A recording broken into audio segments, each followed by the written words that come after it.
Mesdames et messieurs, bonjour à toutes et à tous. Bienvenue sur l'heure de la révélation avec l'apôtre Johnson Suleiman.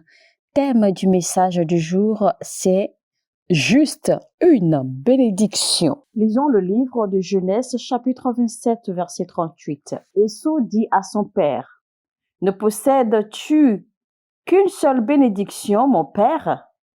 Bénis-moi, moi aussi, mon père. » Et il se mit à pleurer à grands cris. Alors, comme je l'ai dit, notre thème du jour, c'est une bénédiction. Et je voudrais que vous souligniez cette expression, une bénédiction. Alors, nous allons continuer, nous allons lire les deux autres versets qui suivent. Isaac, son père, resta un moment silencieux, puis il dit, « Vois, tu demeureras loin des terrains fertiles et loin de la rosée qui nous descend du ciel. C'est grâce à ton épée que tu vivras. Quant à ton frère, tu lui seras assujetti. Mais, errant çà et là, tu briseras le joug qu'il fera peser sur ton cou. » Alléluia. Alors nous allons lire maintenant Genèse 33 à partir du verset 3. Lui-même passa devant eux. Il se prosterna 7 fois jusqu'à terre avant d'arriver devant son frère. Lisons maintenant le verset 8 et 9. Esau demanda, « Que veux-tu faire avec tout ce camp que j'ai croisé? » C'est un cadeau pour obtenir la faveur de mon Seigneur. « J'ai beaucoup de biens, mon frère, dit Esau. Garde ce qui est à toi. » Alors, chers téléspectateurs, chers amis, là où vous vous trouvez maintenant, si vous écoutez ce message, prenez quelques secondes et répétez-vous une bénédiction. Répétez, juste une bénédiction. Vous n'avez pas besoin de plusieurs bénédictions pour avoir de l'impact. Une seule vous suffit. Et je me tiens maintenant sur les paroles de Esau et je déclare que vous tous qui m'écoutez, que quelqu'un recevra une seule bénédiction qui fera de vous la star de votre génération au nom de Jésus. Alors le verset que nous avons lu nous montre que Jacob a usé de la ruse pour arracher le droit d'aînesse et les bénédictions de son frère aîné Esau. Mais la Bible dit également que Esau a pleuré. Esau s'est plaint à son père que voici son frère a arraché toutes les opportunités. Son frère a arraché toutes les ouvertures de portes. Son frère a arraché toutes les bénédictions. Tout ce dont il a besoin, c'est juste une seule bénédiction de son père. Une seule bénédiction qui pourra annuler sa honte. Une seule bénédiction qui pourra transformer sa vie. Une seule bénédiction qui fera de moi la célébrité de ma génération. Une seule bénédiction qui fera de moi le top des tops aux nations. Maintenant, je fais cette déclaration pour tous ceux qui écoutent ce message. Je m'en fous de qui vous a dépassé dans la vie. Je m'en fous de qui réussit avant vous dans la vie. Mais Dieu m'envoie de vous dire qu'une seule bénédiction qui transformera votre vie est sur le point de descendre dans vos mains. Si vous écoutez maintenant, répétez très très fort, juste une bénédiction. Dans Juge 16, verset 28, Samson était en captivité entre les mains des ennemis. Les gens se moquaient de lui.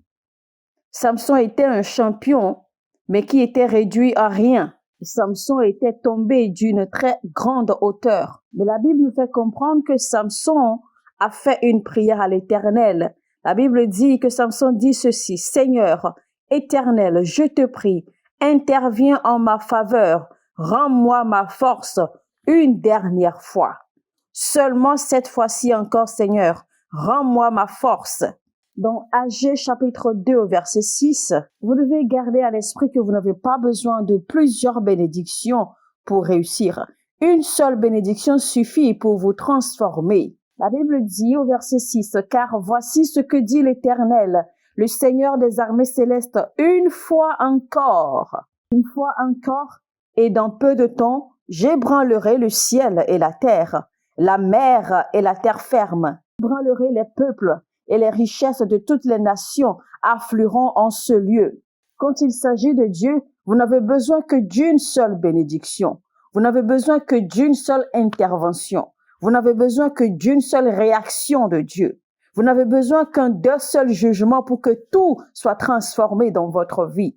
Vous n'avez pas besoin de plusieurs. Une seule bénédiction suffit pour vous restaurer plusieurs années que vous avez perdues.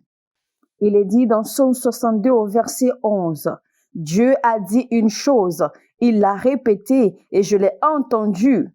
Dieu a parlé une seule fois et je l'ai entendu 2 fois. » Alors, il faut souligner cette expression que Dieu a parlé une seule fois. Alors, du verset que nous avons lu, si on doit continuer dans les versets qui suivent, Esau a demandé une seule bénédiction à son père.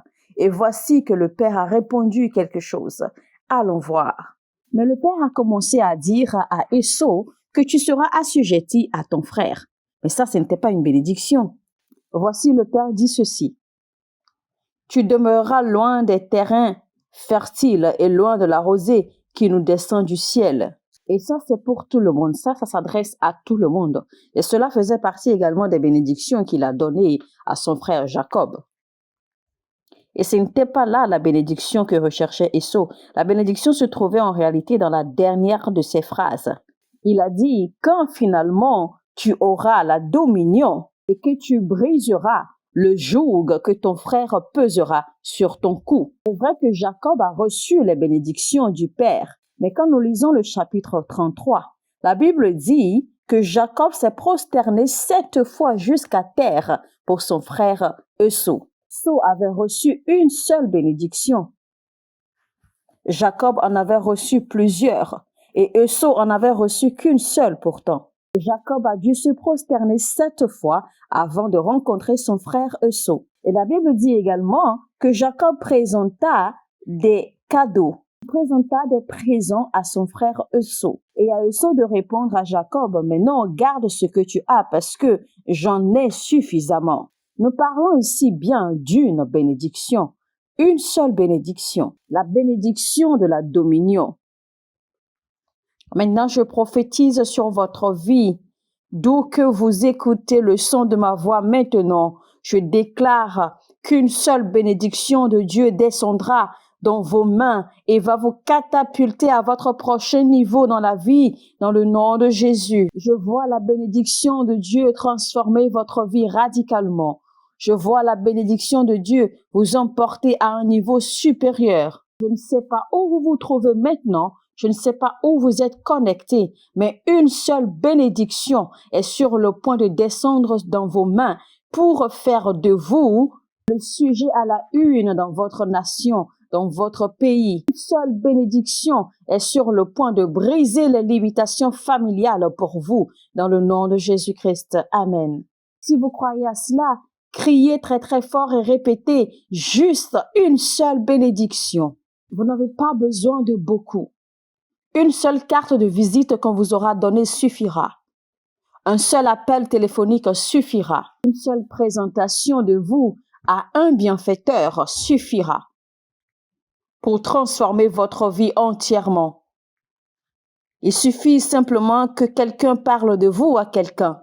Je déclare maintenant, en ce mois de septembre, la seule bénédiction qu'il vous faut pour vous catapulter au devant de ceux qui vous avaient dépassé déjà dans la vie. Recevez-la maintenant au nom de Jésus. Amen. Esau était en train de tout perdre parce que son frère avait pratiquement tout arraché. Alors, il aurait pu garder silence, il aurait pu croiser les bras et ne rien faire. De la même façon que plusieurs personnes dans la réalité voient la façon dont leur vie évolue et croisent les bras et s'en remettent simplement à la nature et ne font rien pour cela, ne font rien pour changer cela. Dit dans l'un de mes livres que j'ai écrit que la force de l'oppresseur se trouve dans le silence de l'opprimé. Capacité à réagir rapidement. Esau a dit, il s'est plaint, il a demandé à son père, donne-moi juste une bénédiction. Une seule bénédiction me suffira parce que je vais courir avec, je vais la développer, je vais la faire multiplier. Plusieurs personnes qui ont des connexions, qui ont beaucoup de contacts, mais aucun de ces contacts ne leur profite. Aucune de ces connexions ne leur profite. Les gens ont un seul contact ou une seule connaissance leur suffit largement pour les propulser. Voici ce qui s'est passé avec Jacob. Malgré toutes les bénédictions que le père lui a léguées, il a été manipulé et trompé par Laban. Laban l'a manipulé et trompé 21 fois en 21 années. Malgré les bénédictions qu'il a reçues, il est resté à servir son beau-père pendant 7 années. Et après les 7 années de servitude et de fidélité, Laban s'est encore joué de lui et lui a donné une femme qu'il n'aimait pas, la mauvaise femme. Il a fallu qu'il travaille encore 7 années de nouveau pour pouvoir payer la dot de la deuxième, celle qu'il a reçue finalement après. Et tout ceci malgré les bénédictions que son père lui a conférées. Et voici que Esau a demandé une seule bénédiction, la bénédiction de la dominion. Et voici que le père a dit quelque chose à Esau. Il lui a dit, quand tu auras la dominion sur ton frère, eh bien tu pourras briser le joug ou son joug de sur ton cou. Je prie pour vous afin que les jougs sur vos coups soient brisés. Toute forme de joug qui est pesée sur votre cou est brisée aujourd'hui au nom de Jésus-Christ. Joug qui pèse sur votre cou soit brisé aujourd'hui dans le nom de Jésus-Christ. Amen. Mesdames et messieurs, c'était donc l'heure de la révélation au thème du message. Juste une bénédiction, première partie.